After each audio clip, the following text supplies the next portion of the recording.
La corrupción en México ha sido tradicionalmente señalada por muchos analistas como uno de los principales problemas político y económicos del país. Además, las encuestas a principios del siglo XXI señalan que el grado de corrupción existente ha afectado negativamente a la legitimidad política, transparencia de la administración y eficiencia económica en cuanto a la rendición de cuentas del país hacia el interior y el exterior del mismo. La gran mayoría de estas prácticas corruptas han sido desarrollándose y sentando sus bases a lo largo de varios siglos de historia. Fueron dejadas como herencia de la gran élite política para la consolidación de una oligarquía mediante un gobierno autoritario y represor. En este video, conocerás los factores que favorecen la corrupción en el país. Conocerás también la corrupción política de México, empezando desde la hegemonía del PRI, después siguiendo con la transición del PAN y finalizando con el retorno del PRI con Enrique Peña Nieto. Soy Opinión Anónima y te invito a que te quedes a ver hasta el final este video que de seguro te sorprenderá.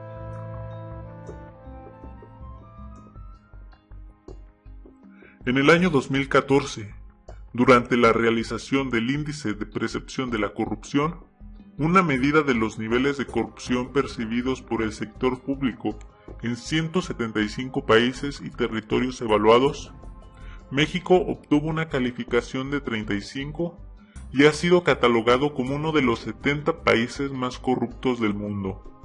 así como el país más corrupto de los 34 estados que conforman la OCDE. ¿Cuáles son los factores que favorecen la corrupción en México? Así como las fuerzas naturales tienden hacia la entropía, la tendencia de la corrupción es una fuerza presente en la naturaleza humana, que busca siempre ganar transitando por el camino más fácil, de menor esfuerzo y más bajo costo. Nace del mismo impulso básico de sobrevivir, pero distorsionado por la ambición desmedida del poder y del dinero, hasta convertirse en una megalomanía. Esta tiene su raíz en el miedo, en la incertidumbre sobre lo que pueda ser el futuro y la necesidad de buscar seguridad a través del control del medio en el que nos desenvolvemos. Llevamos al extremo el beneficio individual sobre el común con un enfoque egoísta. Desde el punto de vista neutral, es el resultado de la falta de condiciones que hagan más costoso seguir el camino de la corrupción en comparación con el de la legalidad. Aquello que abarata relativamente el coste del acto delictivo estará promoviendo su comisión. La corrupción no es algo genético. Ha crecido y se ha fortalecido en México alrededor de la complicidad y de las amplias redes que se tejen a partir de esta. Proporciona el medio social a la violencia del Estado y la falta de controles sistemáticos que funcionen eficazmente para su definición, su prevención, su detención y una acción efectiva para corregir los incidentes cuando se verifican. La corrupción ha llegado hasta el punto de volverse, definitivamente, parte del sistema y desarrollar resistencia a cambios que pudieran limitarla efectivamente, degenerando en una guerra sucia contra el pueblo para así asegurar y salir impune, siendo esta impunidad el distintivo y agravante en México. Frases como el que no tranza no avanza, como Dios, no te pido que me des sino que me pongas donde hay, yo solito agarro, y otras similares son íconos que reflejan cuán arraigada y aceptada es la cultura de la corrupción en México, hasta convertirse en un acto inconsciente. Primero analizaremos la corrupción en el ámbito político, y no hay mejor ejemplo que la hegemonía del PRI. A pesar de que el Partido Revolucionario Institucional llegó al poder por primera vez en 1928 a través de la vía democrática y pacífica por medio del sufragio y la celebración de elecciones bajo el nombre del Partido Nacional Revolucionario, este se logró perpetrar en el poder por casi 71 años consecutivos,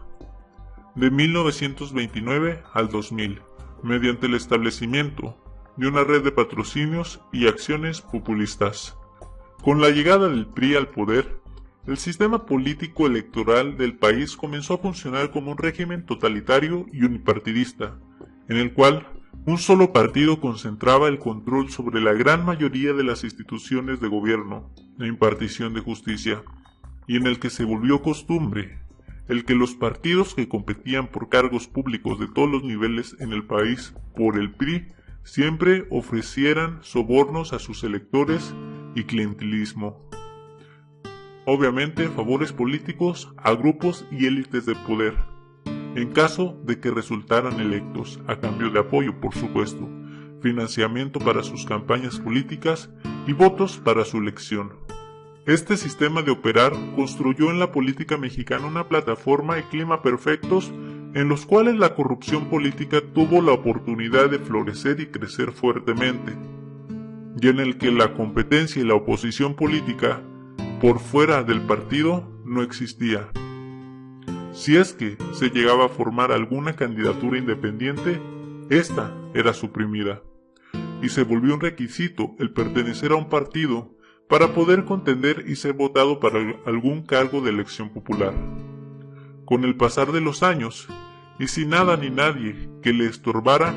el PRI ganaba las elecciones una y otra vez. Su red de corrupción, impunidad y tráfico de influencias fue creciendo,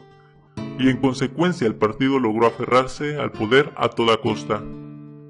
La jerarquización se volvió la norma hacia adentro y fuera del partido, en el que se volvió común el que los políticos, servidores públicos y o amigos de estos designaran al sucesor que más le conveniera en el cargo por medio del dedazo. Fue también durante las administraciones priistas que la figura del presidente tomó mucho poder y control sobre los otros poderes del Estado. Esto debido a que la figura del Poder Ejecutivo Federal logró acumular todo el poder formal e informal para ejercer la autoridad extralegal y voluntad suprema del PRI sobre los otros poderes de gobierno mexicano, el judicial y el legislativo.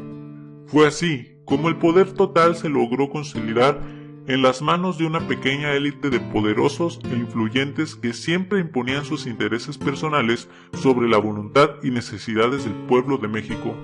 y que se comenzaron a enriquecer ilícitamente a costa de estancar el desarrollo de la nación y sumirla en la pobreza y la desigualdad. Más allá de esto, al no existir ningún órgano que auditara y evaluara el desempeño, gestión y trayectoria de los servidores públicos en México,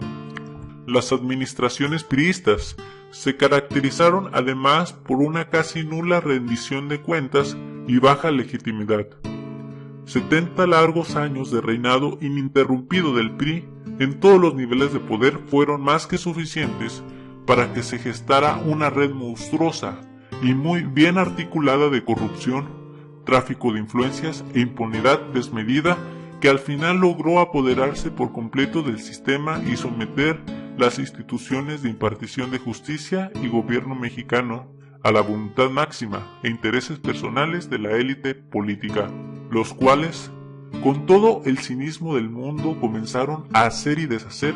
cuanta cosa les viniera en gana con el país, y evidentemente, sin consecuencia alguna y sin nadie que los detuviera, fueron convirtiendo a la corrupción en un problema bastante complejo e institucionalizando como para ser eliminado efectivamente. Con este nuevo tipo de corrupción institucionalizada, presente desde hace más de medio siglo, la trayectoria y en particular el sistema político de México ha ido tomando unos aires muy turbios y oscuros. Desgraciadamente, la sociedad civil fue aceptando inconscientemente a la corrupción como parte del sistema político electoral que existe y que siempre ha existido en el país. Lo anterior, gracias a el largo tiempo que el partido se logró perpetrar en el poder y que a través de la manipulación de los medios de comunicación se encargó de ir generando lentamente una idea de apatía, mediocridad y conformismo en la población. Estas cuestiones profundamente arraigadas a la cultura política de México han seguido generando, institucionalizando y acentuando aún más el problema de la corrupción y la impunidad en el México contemporáneo. Posteriormente, el país tuvo una transición. Esta transición, lejos de ser positiva, fue negativa. Hablo de la transición hacia el PAN. El PAN inició su administración con uno de los índices de popularidad y aceptación más altos en la historia reciente de México, pues la población esperaba un cambio verdadero con la transición política y la llegada de un nuevo partido al poder. Sin embargo, muy pronto su popularidad se fue mermando poco a poco, principalmente por terminar cayendo en muchas de las prácticas corruptas y fraudulentas que tanto caracterizó a las administraciones priistas. El PAN, partido que nunca antes había ocupado el poder, fue inexperto en muchos aspectos durante 12 años que gobernó al país, y las organizaciones del crimen organizado se aprovecharon de estas debilidades del nuevo gobierno para seguir operando e infiltrándose adentro del mismo. A pesar de la transición política que experimentó México en el año 2000, el sistema político corrupto y podrido que se había gestado durante décadas ya era demasiado fuerte y se había apoderado de las más altas cúpulas del poder en el gobierno mexicano como para desaparecer con el simple cambio de partido político a la cabeza del poder ejecutivo. Sin mencionar que el PRI logró mantener bajo su control a la amplia mayoría del Congreso y el Senado en el poder legislativo y a prácticamente todas las gobernaturas y congresos locales del país. Por lo que al final, el PAN no pudo luchar en contra del monstruoso sistema oligárquico y terminó por ceder y caer. En la mayoría de los casos, las mismas prácticas y conductas de fraude, simulación y corrupción para pasar a formar parte del sistema ya instaurado en la política mexicana. En pocas palabras, el PAN se convirtió en lo que tanto criticaba. Durante su campaña como candidato a la presidencia, Enrique Peña Nieto se vendió a sí mismo como el Salvador de México, argumentando que él representaba una fuerte figura de recambio en el nuevo PRI, dando a entender que su partido había aprendido la lección y que ya había dejado atrás sus conductas corruptas, fraudulentas y autoritarias durante los 12 años que estuvo exiliado de la presidencia. Según el mismo Peña, el nuevo PRI estaba comprometido firmemente con la creación de un gobierno honrado, legítimo y eficiente. Sin embargo, para los muchos mexicanos que no se tragaron su cuento, las palabras de Peña sonaban como un discurso vacío, carente de sustento moral y lleno de mentiras descaradas, pues alegaba que el retorno del viejo Gran Partido de México era un mal augurio y representaba más bien revivir una vez más la cultura de la corrupción imperante, los fraudes desmedidos, el cinismo desvergonzado y la impunidad extendida. Más tarde, al finalizar la administración del presidente Calderón y llegar las elecciones federales del 2012, el PRI en coalición con el Partido Verde lograron derrotar a la oposición y asegurar de nuevo su ascenso al poder por medio del tremendo fraude electoral, ya que se le comprobó de una compra masiva de sufragios, tergiversación y coacción de la intención del voto de la ciudadanía y del uso de recursos de procedencia ilícita para el financiamiento de las campañas electorales del candidato estrella, exgobernador del Estado de México y ahora presidente Enrique Peña Nieto. Con el fraude cometido durante las elecciones, se desmoronó la mentira que Peña tanto presumió en campaña, y se evidenciaron las auténticas y oscuras intenciones del PRI. El partido, sediento de poder, no estaba dispuesto a arriesgarse a perder ni un segundo más la silla presidencial, por lo que se aseguró de hacer lo que hiciera falta para imponer a toda costa a su candidato en la cabeza del Ejecutivo Federal. Ya en 2013, y al iniciar de lleno la administración priista de Peña, los problemas que asolaron al país durante la administración anterior del presidente Calderón no solo continuaron, sino que se vieron acrecentado exponencialmente. La violencia de las organizaciones del crimen organizado se vio a la alza, así como el tráfico de drogas y la presencia y la actividad de los cárteles también se vio incrementada en la mayor parte del territorio nacional. En la mayoría de los casos solapados con el apoyo y la autorización de cúpulas del poder del mismo gobierno. El retorno del PRI al poder significó lo que muchos se temían: un aumento abismal de la pobreza y miseria por todo el país, promesas incumplidas, mentiras descaradas, robos, saqueos y despilfarro de las arcas de la nación, violencia descontrolada y una economía estancada en lo más bajo. Al día de hoy, a poco más de 5 años de haber asumido la presidencia de la República y a casi finalizar su sexenio, la administración de Peña ha estado marcada profundamente por los antivalores de la vieja escuela del PRI: impunidad, corrupción, fraude, devaluación, despilfarro, robo, violencia, represión y censura contra la libertad de expresión y de la prensa, además de una política sistemática de violaciones de los derechos humanos del pueblo de México.